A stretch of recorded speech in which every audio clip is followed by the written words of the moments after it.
The 4 hostages released by Hamas have now crossed into Israel and have been reunited with their families.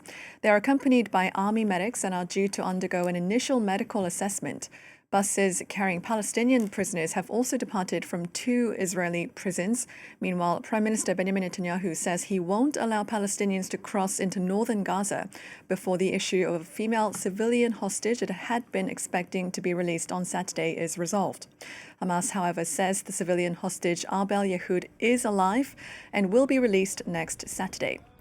Well, I'm joined in the studio by Shirli Sitbon from our International Affairs Desk. Shirli, a lot's been happening today. Give us a recap of everything we've seen today so far. Well, it started far earlier than last week, last Sunday. This time, it started early in the morning. It's Hamas that wanted to start the process earlier, and we saw it bring the 4 hostages this morning, female hostages, to the meeting place, this Palestine Square in Gaza, where the Red Cross representatives arrived and the exchange was made. We can see the images, which I think will remain from this day, of the 4 hostages being brought on the stage by Hamas, obviously trying to show that they're in good health and asking them to smile. Although the process was not over yet, we can imagine that they were hopeful, but they were still concerned about the process being brought to its end.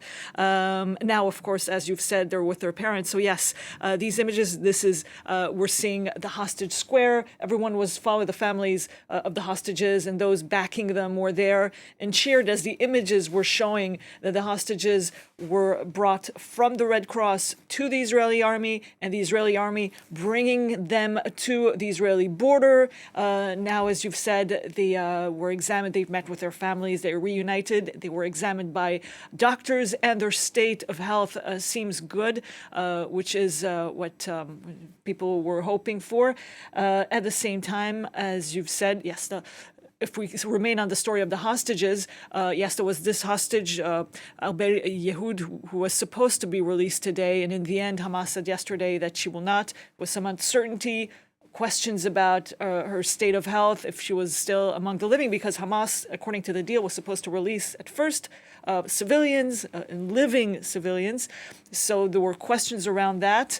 But Hamas now says that she's still alive and she will be brought back and released next week. The Israelis are now saying that they want some proof of life before they move forward. But the process is still ongoing.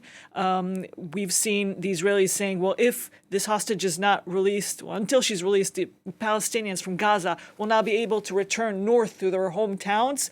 So there's something that seems to be blocking there, hoping to move this along. And the last images we've seen as well were all these buses leaving the 2 Israeli prisons with Palestinian prisons on board, going to Egypt and to the West Bank and also to Gaza, apparently. So yes, we're still waiting for this to be completed, this whole process, this whole day, but basically, roughly going well and according to plan, except for some issues. All right, thank you for that, Shirley. Let's cross now to Tel Aviv, where our reporter Mark Owen is standing by. Mark, I don't know if you can hear me, but Israel says it would block the return of displaced Palestinians to their homes in northern Gaza until civilian hostage Arbel Yehud is released. What more have you heard from the Israeli side? Jenny, it's the Netzarim corridor, the IDF, Israeli Defense Force, the Israeli military moving into that area to basically close it down to prevent anybody moving back towards the north of the country. This was meant to be, of course, the next phase of the operation, of phase 1 of this peace deal, truce deal, prisoner hostage exchange deal. This apparently blocked. It's turning around because all manner of things being to us live here. We heard earlier from Danielle Gilboa, one of the female soldiers who was released earlier on, 20 years old. She was giving her thanks to everybody, including the people who've been here in this, what's been dubbed Hostage Square here in Tel Aviv, giving their support to get the hostages back. And that, of course, has involved lots of criticism of Benjamin Netanyahu's government. But coming back to what you were saying regarding the situation in Gaza and Gazans being blocked moving back beyond that Netzarim corridor, that is going to be the case. There's also a similar operation, and this is another development taking place in the West Bank. And this represents another aspect of the situation. We've seen over recent days, of course, incidents of the Israeli military moving in and carrying out operations, and there have been fatalities involved in all of those incidents, so one just 12 hours ago. So the sense here that it is a peaceful time is starting to change somewhat, but most of all, though, it seems to be that the truce is holding, the exchange is going forward, and the issue this morning, of course, was that the four female soldiers that came through were in place of what was expected to have been four civilians, and the fate of those civilians, of course, is one of the fundamental questions that's being asked right now.